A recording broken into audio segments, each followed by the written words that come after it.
আসসালামু আলাইকুম, কেমন আছেন সবাই? আমি ভর্তাটা খাওয়ার আগ পর্যন্ত ভালোই ছিলাম, কিন্তু ভর্তাটা খাওয়ার পর থেকে আমার শুধু ওই ভর্তাই খেতে ইচ্ছে করে। পার্সোনালি আমি ভর্তা একদমই পছন্দ করি না, কিন্তু এই ভর্তাটা খাওয়ার পর থেকে আমি তো পুরোই ফ্যান হয়ে গেছি। আমি আপনাদেরকে বলে বোঝাতে পারবো না ভর্তাটা কি পরিমাণে মজা।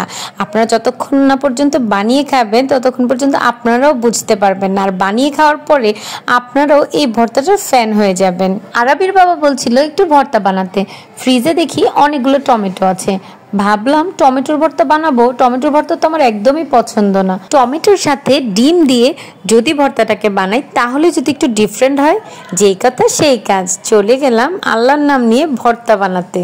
প্রথমে চুলায় একটি ফ্রাই প্যান বসিয়েছি, তারপরে চুলাটা ধরিয়ে নিয়েছি, তারপরে এর মধ্যে তেল দিয়েছি, তেলের পরে ডিম দিয়েছি, ডিমটাকে ঝুড়ি ঝুড়ি ঝুড়ি ঝুড়ি ঝুড়ি ঝুড়ি করে ভেজে নিয়েছি।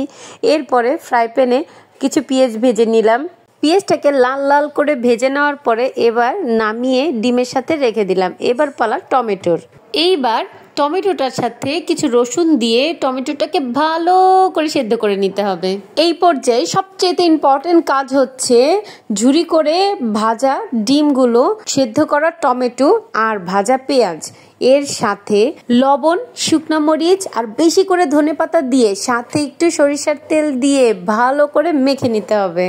আরাবি কখনো ভর্তা খায়নি, এই ভিডিওটা আরাবি করে দিয়েছে। করার সময় বলছিল আম্মু দেখি না অনেক সুন্দর লাগছে, আমি আজকে অল্প একটু ট্রাই করে দেখব। আমি বললাম আচ্ছা ঠিক আছে।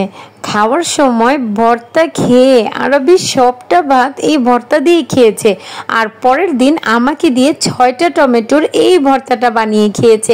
এত মজা ছিল ভর্তা, অসম্ভব রকমের মজা। আমার কাছে যখন ভর্তাটা এত বেশি ভালো লেগেছে, আপনারা যারা ভর্তা লাভার আছেন তারা কই, জলদি এখনই ভর্তাটা বানিয়ে তাড়াতাড়ি আমাকে কমেন্টে জানিয়ে দিন আপনাদের কাছে কেমন লেগেছে। ভালো থাকবেন সবাই, আল্লাহ হাফিজ।